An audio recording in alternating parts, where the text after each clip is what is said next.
Assalamualaikum warahmatullahi wabarakatuh. Perkenalkan, nama saya Angela Maharani, NPM 22351040, kelas 5C.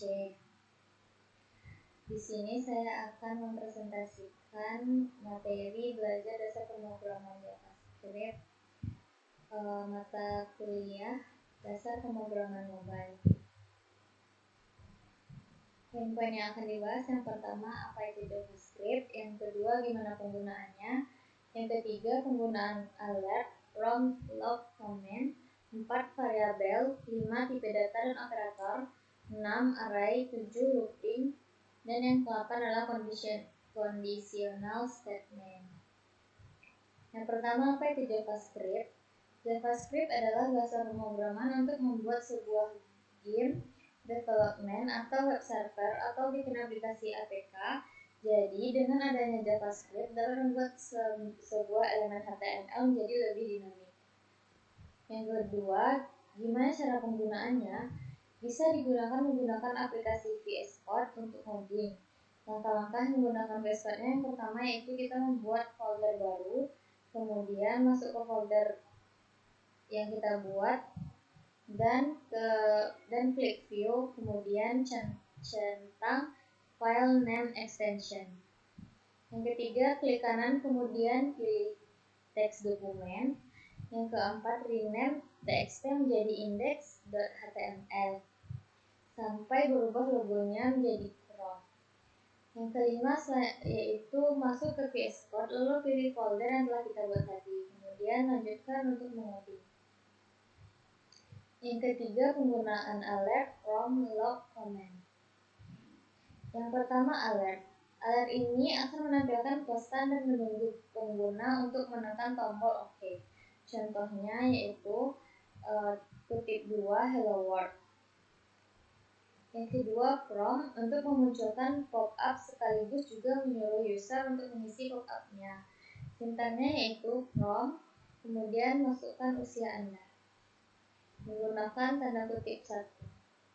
Yang ketiga, log atau console log, yang berfungsi untuk mengecek fungsionalitas JavaScript atau dengan kata lain bisa membantu kita mencari kesalahan atau error pada JavaScript. Yang keempat yaitu variabel. Variabel adalah sebuah wadah untuk menampung sesuatu, yaitu untuk menampung inputan user atau nilai tertentu. Macam-macam variabel. Yang pertama, menggunakan variabel menggunakan sintaks var. Contohnya yaitu menampung usia. Sintaksnya var usia sama dengan 30. Yang kedua, menggunakan sintaks const, di mana const ini adalah nilai yang tidak bisa diubah. Yang ketiga, menggunakan let, yaitu nilainya bisa berubah kapan saja. Yang kelima, tipe data JavaScript dan operator. Tipe data JavaScript yang pertama itu string, digunakan untuk membuat nama. Yang kedua, integer, yaitu untuk angka. Yang ketiga, double atau float untuk bilangan berkoma. Yang keempat yaitu tipe data kosongan. Kosongan ini bisa diisi kapan saja variabelnya. Yang kelima, null atau tidak ada nilai atau tidak bernilai. Selanjutnya yaitu operator. Operator JavaScript diantaranya yaitu tambah, kurang, kali, dan bagi. Yang keenam, array. Array adalah untuk menampung banyak nilai. Satu variabel array bisa menampung banyak jumlah array. Penggunaan array menggunakan kurung siku. Array dimulai dari indeks 0 dan seterusnya. Untuk masukkan nilai baru ke dalam sebuah variabel array menggunakan sintaks push.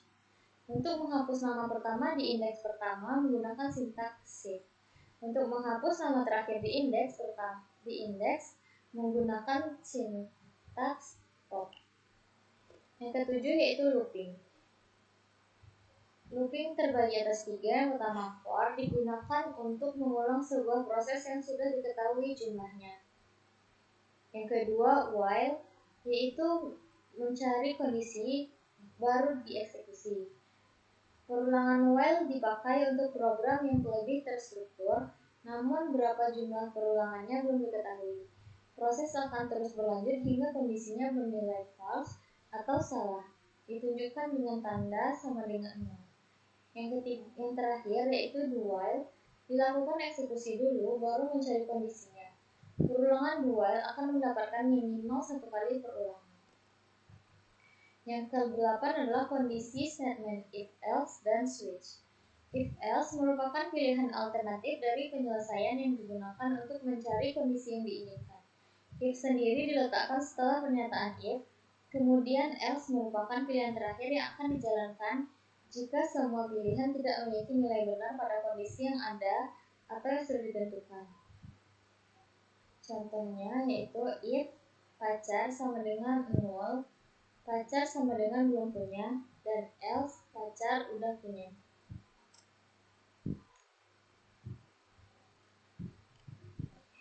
Yang kedua yaitu switch case. Switch case merupakan suatu kondisi percabangan di mana jika suatu kondisi benar, maka blok bernilai benar akan dijalankan. Switch sendiri digunakan untuk memilih kondisi yang biasanya memasukkan variabel. Lalu case digunakan sebagai kondisi-kondisi jika suatu kondisi bernilai benar, maka blok yang benar akan ditampilkan.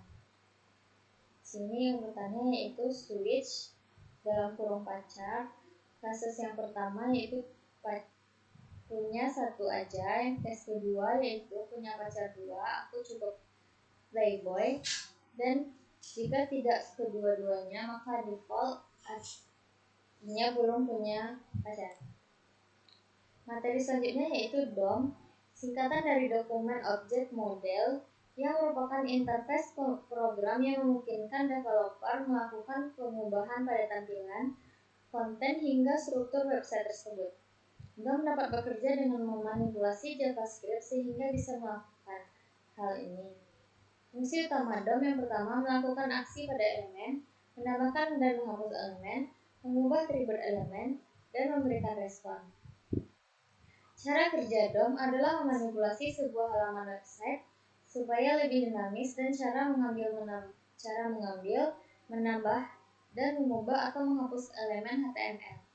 Selain bisa memanipulasi, DOM juga bisa mengumpulkan data atribut elemen dan fungsinya.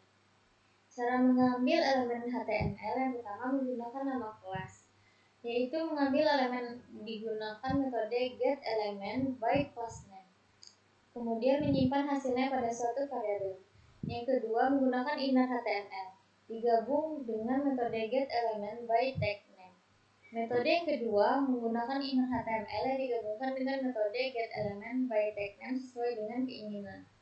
Yang ketiga, selanjutnya cara menambahkan atau menghapus elemen HTML dilakukan menggunakan metode createElement.